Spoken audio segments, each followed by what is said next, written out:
Mga Lods, meron pala nagre-request na i-breakdown yung 5-out play ng Boston Celtics. So basically, ang tinatanong niya rito yung playing system ng Boston Celtics. Kasi 5-out lang naman talaga halos ang ginagawa ng Boston Celtics. Alam ko Lods, parang napapansin nyo, hindi ako gano'ng nagtuturo ng system ng Boston Celtics. Pero in a way Lods, unti-unti ko nasisingit kung ano ba yung ginagawa ng Boston Celtics. Kasi ang totoong ginagawa ng Boston Celtics is the simplest form of basic fundamentals in basketball.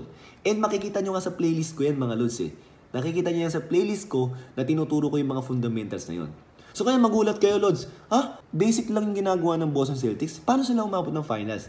Kagaya na sinabi ni Kobe Bryant, never get tired of basics.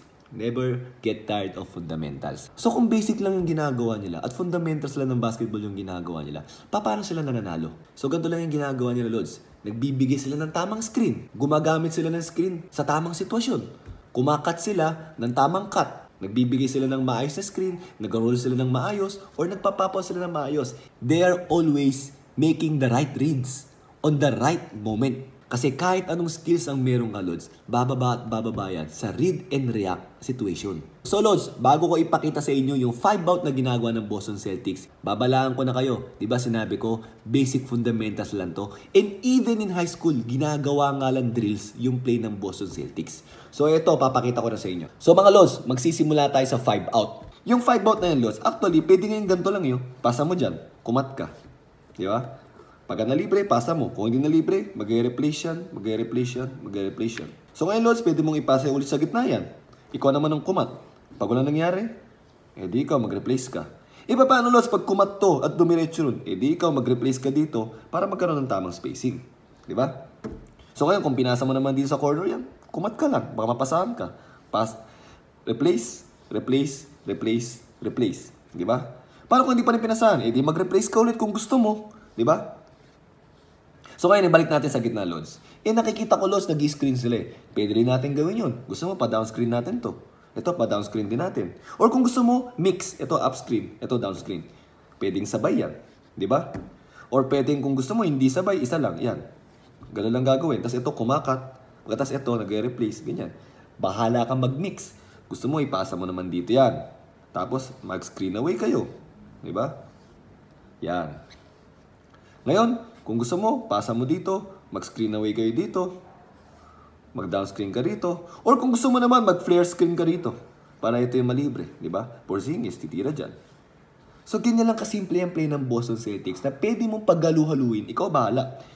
Lods, may nakikita akong pick and roll. Di mag-pick and roll tayo dito, pasa mo dyan, pick, yan, roll.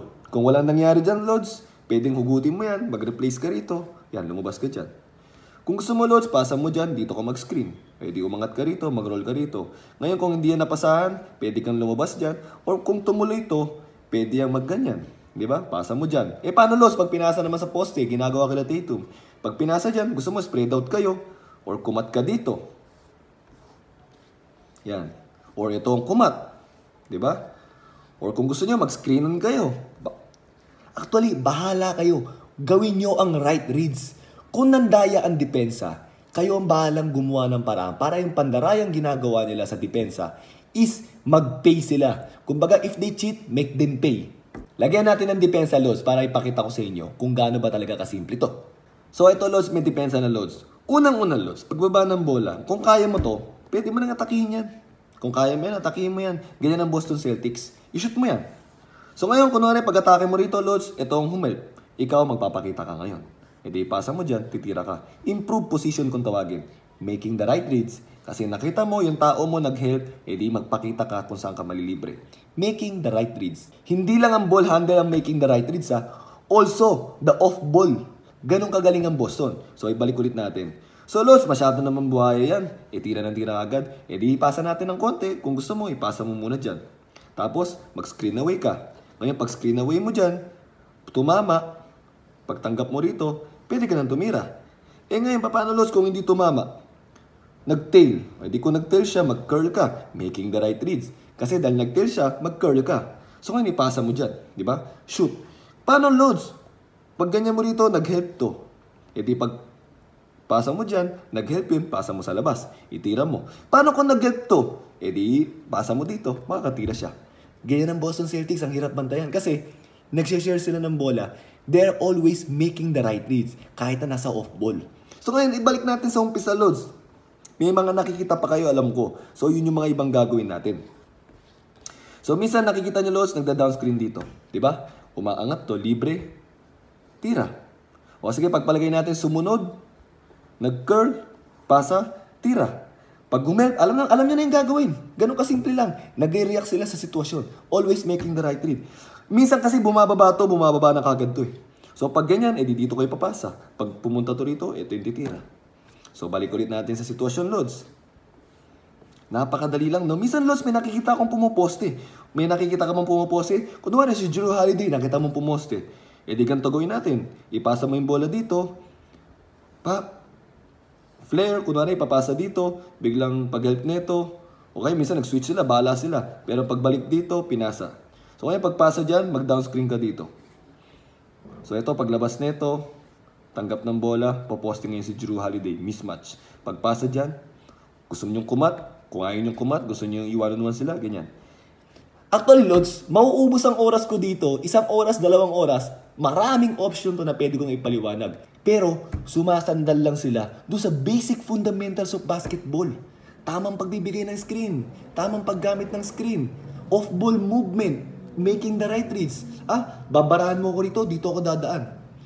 Mag-a-under ka? Di magpapapot ako kasi may shooting din ako. Kaya kung mapapansin nyo, Lods, ang mga player ng Boston Celtics, lahat kaya nilang gawin. Pero, alam mo yung not too much bugs. Hindi naman nila kailangan yun eh. Ito yung sinasabi ko na they just need enough skills para manalo sa laro. And kung mapapansin nyo, meron akong pinakita sa inyo dati na kung gaano katalas ang IQ ni Michael Jordan. Noong nasa Wizards siya, wala na siyang athleticism. Mabagal-bagal na siya, may mga opera na yung mga tuhod at paa niya. Pero di ba, nakakashoot pa rin siya. Ang sabi nila hindi daw IQ yun. Actually, Lods, IQ yun. In every situation na ganitong klaseng laro is IQ. Lods, nakita nyo, napakahaba ng paliwanag ko. Pero wala pa tayo sa kalingkingan talaga ng mga options na pwede mangyari dito. Actually, endless options to. So ngayon, it will be a challenge kay Jason Kidd kung paano niya bababantayan to. Pero syempre, napakatalino niya. Tingnan natin, kaya nga napakaganda ng finals na to, abangan natin. So mga Lods, sana meron kayo natutunan sa video na to. Thank you!